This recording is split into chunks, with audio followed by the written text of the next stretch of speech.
Roni K baby, അതായത് എന്നോടൊരു മുതിർന്ന UDF നേതാവ് ഒരു ഘട്ടത്തിൽ പറഞ്ഞൊരു കാര്യമുണ്ട്.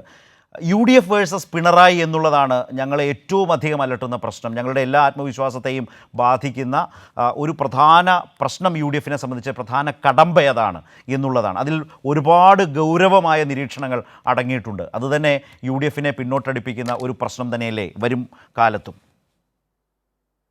ആ പറഞ്ഞത് ഒരു യഥാർത്ഥ വിലയിരുത്തൽ തന്നെയാണ്. കാരണം ഇപ്പോൾ തന്നെ ഈ നാലാം വാർഷികത്തിന് വേണ്ടി തന്നെ ചെലവഴിക്കുന്നത് 100 കോടി രൂപയാണ്. അത് നിഷേധിക്കാൻ കഴിയില്ലല്ലോ.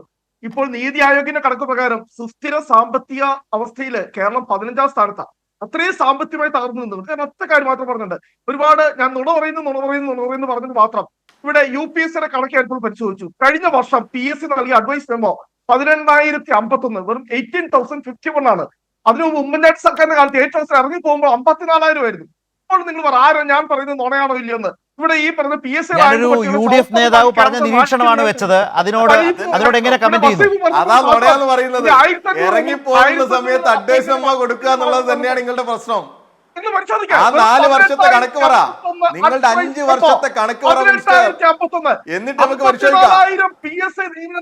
എന്റെ ചോദ്യത്തിലേക്ക് റോണി, എനിക്ക് ചർച്ച കൺക്ലൂഡ് ചെയ്യണം. ചർച്ച അതിന്റെ ഒരു തലത്തിലേക്ക് കൊണ്ടുപോകാന്നുള്ളതാണ്. നമ്മൾ കൺക്ലൂഡ് ചെയ്യാനുള്ള ഒരു ചോദ്യമാണ് ഞാൻ ചോദിച്ചത്. UDF വേഴ്സസ് പിണറായി, UDFനെ ഭയപ്പെടുത്തുന്നതാണ്. മലപ്പുറത്തേക്ക് വാ, അല്ലെ കോഴിക്കോടേക്ക് വാ, നമുക്ക് LPS പരിശോധിക്കാം. ബസീഫ്, ഞാനൊരു UDF നേതാവിന്റെ കമന്റ് ആണ് പറഞ്ഞത്. ഇവിടെ ഞാൻ അദ്ദേഹത്തിന്റെ അവസാനം പറഞ്ഞ കാര്യത്തിനൂടി പറയാം.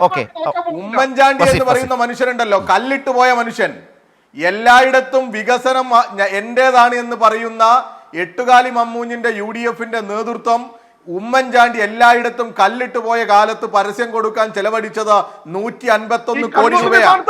അതിന്റെ 41 കോടി രൂപ കൂടി ആരാ കൊടുത്തത്? ആ ബാധ്യത കൂടി ഇടതുപക്ഷ ഗവൺമെന്റ് സഖാവ് പിണറായി വിജയനാണ് ആ കടം കൂടി കൊടുത്തു തീർത്തത്. എന്നെങ്കിലും നിങ്ങൾ മനസ്സിലാക്കണം മിസ്റ്റർ, ഇവിടെ കേരളത്തിൽ വികസനം തുടരണം. കേരളത്തിലെ കുഞ്ഞുങ്ങൾക്ക് സ്കൂൾ ഉണ്ടാവണം, കേരളത്തിലെ സാധാരണക്കാരന് ആശുപത്രി ഉണ്ടാകണം, കേരളത്തിലെ സാധാരണക്കാരന് വീടുണ്ടാകണം, കേരളത്തിലെ സാധാരണക്കാരന് സഞ്ചരിക്കാൻ റോഡ് ഉണ്ടാകണം, ഇവിടെ വികസനം വരണം, തൊഴിലുണ്ടാകണം. ഇവിടെ നിയമന നിരോധനത്തിന്റെ കാലം ഉണ്ടാകരുത്. നുണ പറഞ്ഞ് തമ്മിൽ തല്ലുന്നവർക്ക് അധികാരം ഏൽപ്പിക്കാൻ ഈ കേരളത്തിൽ മനസ്സുണ്ടാകില്ല. ഇവിടെ വികസനം തുടരും, ഇവിടെ ഇച്ഛാശക്തിയുള്ള ഒരു ഗവൺമെന്റ് തുടരും.